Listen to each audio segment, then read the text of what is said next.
বেড়াতে যায়। সৌদি ধর্ম মন্ত্রণালয়ের রিপোর্ট অনুযায়ী 2016-এ হাজির সংখ্যা ছিল মোট 19 লাখ। প্রতি বছর এভাবে হজ করছে। তারা যখন চলে এসেছে প্রত্যেকে 5 লিটার করে জামজামের গ্যালানের পানি নিয়ে এসেছে। প্রতিদিন 2 লক্ষ করে মানুষ উমরা করতে যায়, 5 লিটার করে গ্যালানকে গ্যালান পানি নিয়ে যায়। লক্ষ লক্ষ মানুষ কিয়ামত পর্যন্ত এই জামজামের পানি দূর দূরান্তে তাদের দেশে নিয়ে যাবে। কিয়ামত পর্যন্ত এত পানি পানের পরেও এই জামজামের কুয়ার পানি 1 ইঞ্চিও নিচের দিকে নামবে না। চিল্লায় বলেন আল্লাহু আকবার।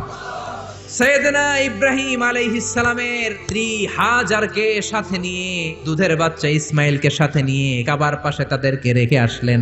সাথে শুধু 1 মশক পানি, বুখারীর বর্ণনা। 2 দিন পরে পানিও শেষ। দুধের বাচ্চা ইসমাইল কাঁদে, খাওয়ার জন্য পানি নাই। হাজেরার বুকের মধ্যেও দুধ নাই। দুধ না থাকলে বাচ্চা ইসমাইল খাবে কি? হাজেরা ডান দিকে যায়, পানির খোঁজে পানি নাই। বাম দিকে যায়, পানির খোঁজে পানি নাই। এদিক সেদিক দৌড়াদৌড়ি করে, সাফা মারওয়ায় দৌড়াদৌড়ি করে, পানি নাই।